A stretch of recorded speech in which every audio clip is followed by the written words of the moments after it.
Xin mời cặp mẹ chồng nàng dâu thứ hai. Xin mời. Đẹp quá. Chào cô. Dạ chào cô. Chào chị. Ngồi. Bây giờ thì cô có thể giới thiệu cho khán giả biết về mình ạ. Dạ vâng, lời đầu tiên thì cũng xin chào anh Quỳnh Linh và xin chào bé Lê Lộc. Tôi năm nay là 53 tuổi và hiện đang công tác ở Chữ Thập Đỏ của phường 8 quận 5. Đây là con dâu của tôi. Chào anh Quỳnh Linh với chào anh Lê Lộc. Mình 30 tuổi, hiện đang sống và công tác tại quận 5, phường 9 quận 5. Em làm gì? Công chúa hả? Công an. Em làm công an phường 9. Hả? Trời ơi, nữ công an quá là xinh đẹp luôn. Mình tưởng đâu là nãy công chúa với hoàng hậu bước ra chứ ai ngờ là công chức hết. Cho em hỏi chứ là chị làm dâu của mẹ được mấy năm rồi? Dạ em làm dâu của mẹ được 7 năm rồi. Dạ mình có em bé chưa chị hả? Dạ được có một em bé 6 tuổi ạ.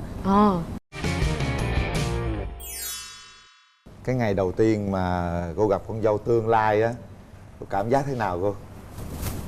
Dạ thì thấy cháu cũng con trai nó mới dắt về á, thì thấy cháu cũng xinh xắn, cũng dễ thương.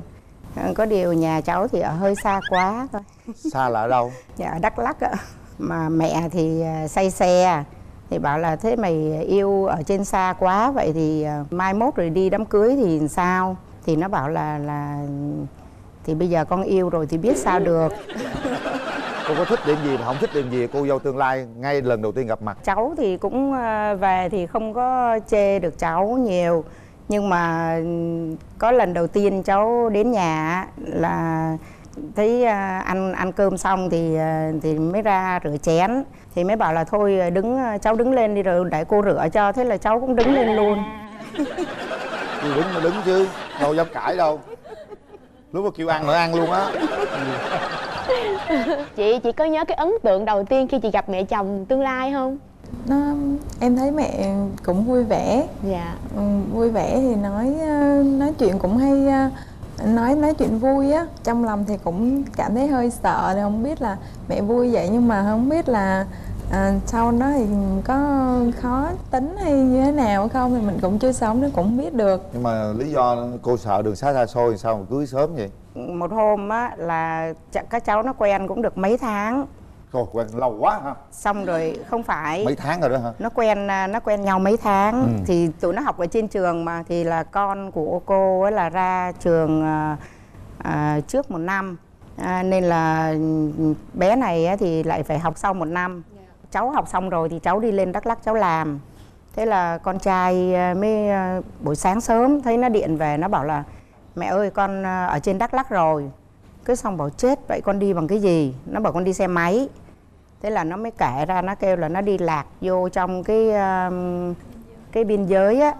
Lạc qua biên giới? Dạ, lạc qua biên giới. Gần tới thôi chứ cũng chưa tới. Xong rồi có một cái nhà dân đó họ cũng tốt.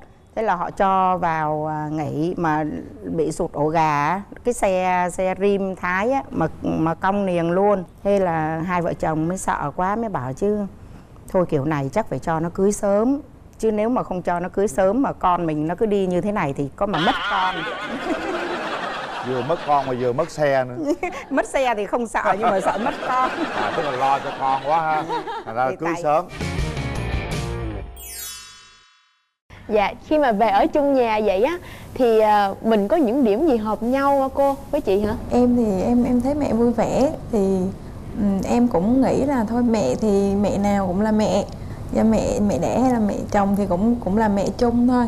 Nên là cảm thấy điểm chung là mẹ con thì cũng hay thuộc thủy tâm sự vậy. Hay nói chuyện, lâu lâu hai mẹ con lại đi uống cà phê với nhau, hoặc là ngồi ở nhà tự pha cà phê uống rồi coi tivi rồi nói chuyện này kia vậy đó. Cô thấy cô với chị là hợp nhau điểm gì nhất cô hả? Về những cái vấn đề mà hợp thì nó cũng nhiều vấn đề lắm. Thay vì như con dâu thì nó biết mẹ thích uống cà phê, thì cứ mỗi lần buổi sáng thì con đi làm thì mẹ cũng đi làm thì không nói, rồi tối ăn xong rồi con cứ bảo là thế mẹ có thích uống cà phê thì để con pha, thì lại pha cho mẹ một ly cà phê. Thì thấy con nó cũng sao mà nó cũng dễ thương quá. Nó mới về làm dâu rồi thì nó cũng biết cái ý của mẹ thích như vậy á, thì nên là lúc nào trong lòng thì cũng cứ nghĩ con đó là như coi như con gái vậy thôi, chứ cũng không có cái quan điểm là con dâu. Chỉ con có pha ly cà phê thôi mẹ khoái liền. Một cái kỷ niệm đáng nhớ nào cô nhớ nhất mà con dâu mình nó làm buồn mình hay làm mình vui gì đó? Làm buồn thì có một hôm á là cháu nó mới sanh con thì cũng được khoảng chừng 3 tháng, thì lúc đó là cháu còn đang bú mẹ.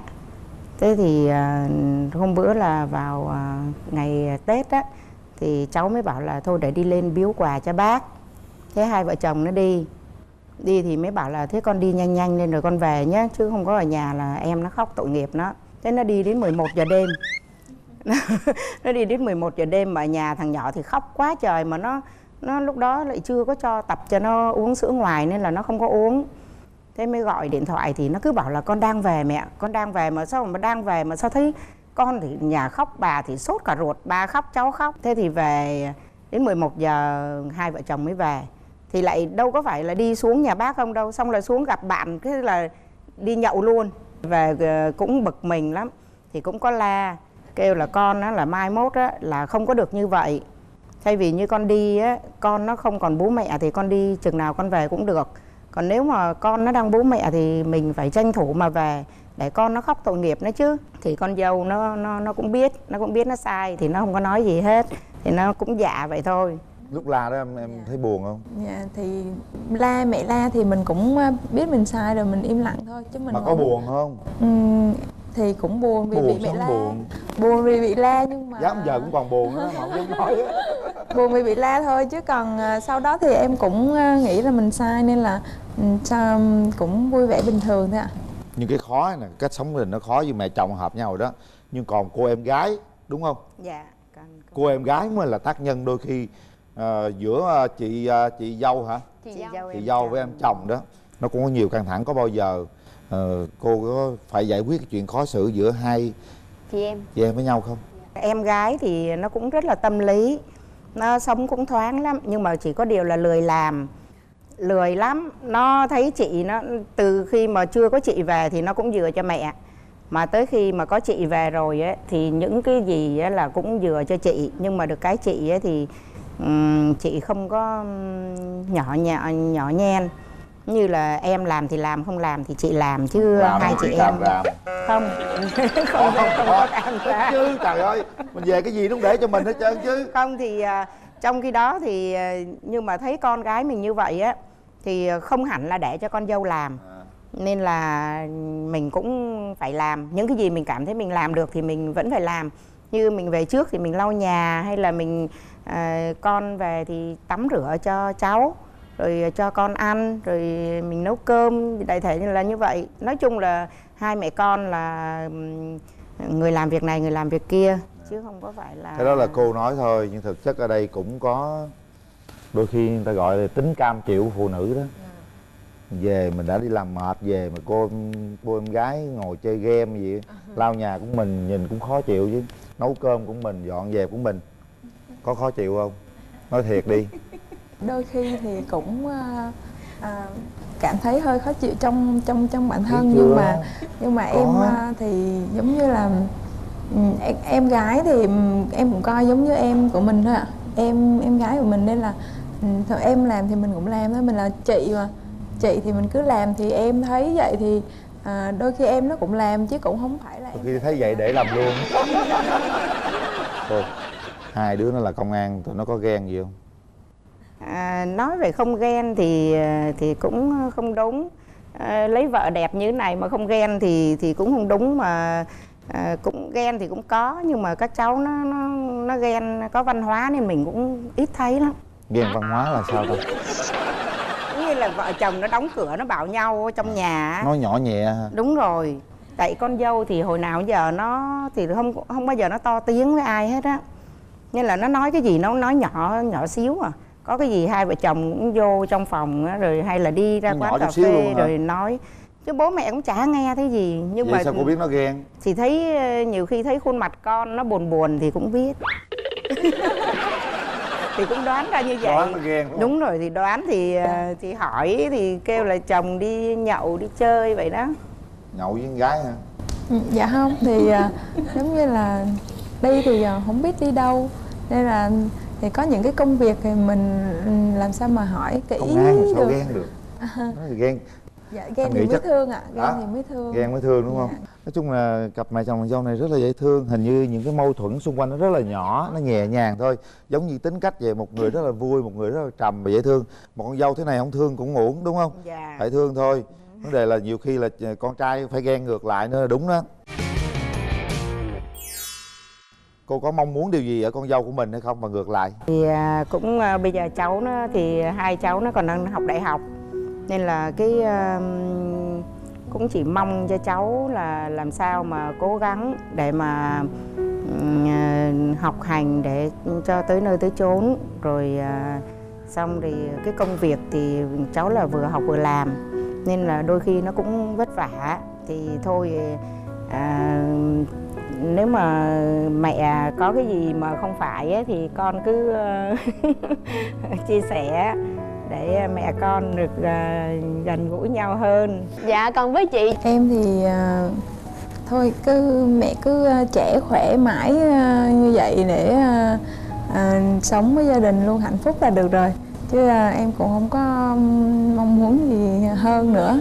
Nói tóm lại thế này, thực chất á, ở trong sâu thẳm vẫn còn những cái điều khúc mắc nho nhỏ, đôi khi là mình cũng ngại nói ra. Dạ, đúng. Bởi vì mẹ chồng nàng dâu nào cũng có những góc khuất mà đôi khi ta không dám nói ra.